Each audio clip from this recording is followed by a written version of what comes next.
বন্ধুরা তোমরা কেমন আছো? আজকে মিনি কিচেনে কি রান্না করব বলো তো? আজকে মিনি কিচেনে রান্না করব লাউ ভাজা। লাউ ভাজা তোমরা কি আগে কখনো খেয়েছো? না খেয়ে থাকলে একবার হলেও খেয়ে দেখো, এইভাবে কিন্তু লাউ ভাজা খেতে খুবই টেস্টি লাগে। চলো তাহলে ভিডিওটা শুরু করা যাক। ভিডিওটা স্কিপ না করে শেষ পর্যন্ত দেখতে থাকো। দেখো, প্রথমে উনুনের জালটা ভালোভাবে ধরিয়ে উনুনের পরে বসিয়ে দিলাম কড়াই। উনুনের জালটা ধরিয়ে তো উনুনের পরে কড়াইটা বসিয়ে দিয়েছি। এবার কড়াইটা কিছুক্ষণ ভালো করে গরম করে নিতে হবে। কড়াইটা হালকা গরম হয়ে গেলে তার মধ্যে দিতে হবে পরিমাণ মতন কিছুটা সরষের তেল। কড়াইতে তেল দেওয়া হয়ে গেলে এবার কড়াই তেলটা কিছুক্ষণ ভালো করে গরম করে নেব। তো তোমাদের রোজ বলি, আজ থেকে রোজ ভিডিও দেবো, কিন্তু এই কাজের জন্য রোজ ভিডিও দেওয়া সম্ভবই হয় না। একবারে রোজ ভিডিও দিতে পারি না, জানো তো, মাঝে মাঝে একটু গ্যাপ হয়ে যায়। তারপর দেখো তেলটা কিন্তু গরম হয়ে গেছে তোমাদের সাথে গল্প করতে করতে। এবার কড়াইয়ের তেলের ভেতরে সোমবারের জন্য দিয়ে দিলাম 2টো কাঁচা লঙ্কা আর কিছুটা শস্যগুলো ভালো করে ফুটে যাওয়ার পর তারপর তেলের পরে দিয়ে দিলাম কুচি করে নেওয়া লাউগুলো। দেখো, লাউগুলো কিন্তু আমি আগের থেকে কেটে ধুয়ে ভালো করে পরিষ্কার করে রেখে দিয়েছিলাম। তারপর এখন তেলের পরে দিয়ে দিলাম লাউগুলো। তেলের পরে দেওয়া হয়ে যাবে, খুন্তিতে একটু ভালো করে নাড়াচাড়া করে দিলাম তেলের সঙ্গে, লাউগুলোতে ভালো করে মিশে যায়। তোমরা কারা কারা এইভাবে লাউ ভাজা খেয়েছো অবশ্যই কমেন্ট করে কিন্তু আমায় জানাতে ভুলবে না। এবার লাউগুলো যাতে তাড়াতাড়ি করে ভাজা হয়ে যায় তার জন্য লাউর ভেতরে দিয়ে দিলাম পরিমাণ মতন কিছুটা হলুদ গুঁড়ো, তার সঙ্গে দিয়ে দিয়েছি পরিমাণ মতন কিছুটা লবণ। লাউর ভেতরে হলুদ আর লবণ দেওয়া হয়ে যাওয়ার পর খুন্তিতে একটু ভালো করে লাউগুলো নাড়াচাড়া করে দিলাম। এবার লাউটা না কিছুক্ষণ হতে দিতে হবে ভাজা হওয়ার জন্য। তোমরা আমার মিনি কিচেনে আর কি কি রান্নার ভিডিও দেখতে চাও সেটাও কমেন্ট করে জানাতে পারো, তাহলে আমি তোমাদের পছন্দ মতো রান্নার ভিডিও করে দেখাতে পারি।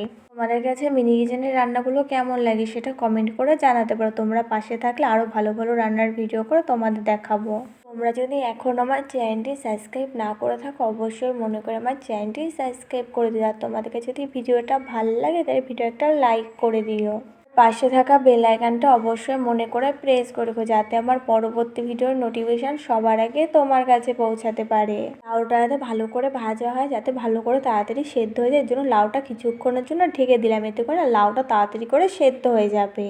দেখো, এক একটা সবজির অনেক ধরনের রেসিপি হয়। লাউ তোমরা কীভাবে বাড়িতে রান্না করো সেটাও আমায় কমেন্ট করে জানাতে পারো, তাহলে আমি অন্য একটা রেসিপি জেনে যাব নতুন।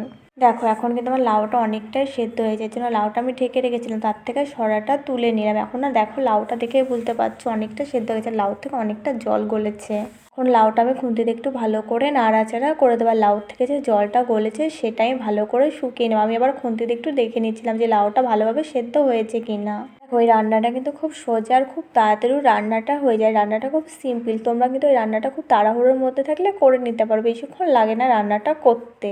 এই রান্নাটা কিন্তু খেতেও খুব টেস্টি হয়, তোমরা আমার মুখের কথা বিশ্বাস করতে হবে না, একবার বাড়িতে এভাবে লাউ ভাজা করে খেয়ে তারপর আমাকে বলো তোমাদের কাছে কেমন লেগেছে। আর এটার মধ্যে শস্য সম্বরটা দিলে আরও বেশি গন্ধটা খুব সুন্দর বেরোয়। দেখো, লাউর থেকে যে জলটা গলেছিল সেটা কিন্তু আমি ভালো করে শুকিয়ে নিয়েছি। এখন দেখেছো লাউগুলো কিন্তু পুরো মানে গলে গেছে। এখন কিন্তু আমার লাউটা ভালো করে ভেজে নেওয়া হয়ে গেছে, যে জলটুকু আছে এটুকুও শুকিয়ে যাবে। লাউটা দেখে তো তোমরা বুঝতেই পারছো যে লাউ ভাজা আমার কমপ্লিট। আর এইটুকু একটু হালকা হালকা মানে ঝোল ঝোল থাকবে, পুরো শুকনো শুকনো ভাজা হবে না। এখন আমার লাউ ভাজা কমপ্লিট, সুন্দর করে বাটিতে নামিয়ে নেবো। এটা খেতে হয়েছিল খুবই টেস্টি। আমার কাছে ভিডিওটা ভালো লাগলে একটা লাইক করে দিও আর মনে করে চ্যানেলটা সাবস্ক্রাইব করে দিও। আজকে তাহলে আসি, দেখা হচ্ছে পরের ভিডিওতে। তোমরা ভালো থেকো।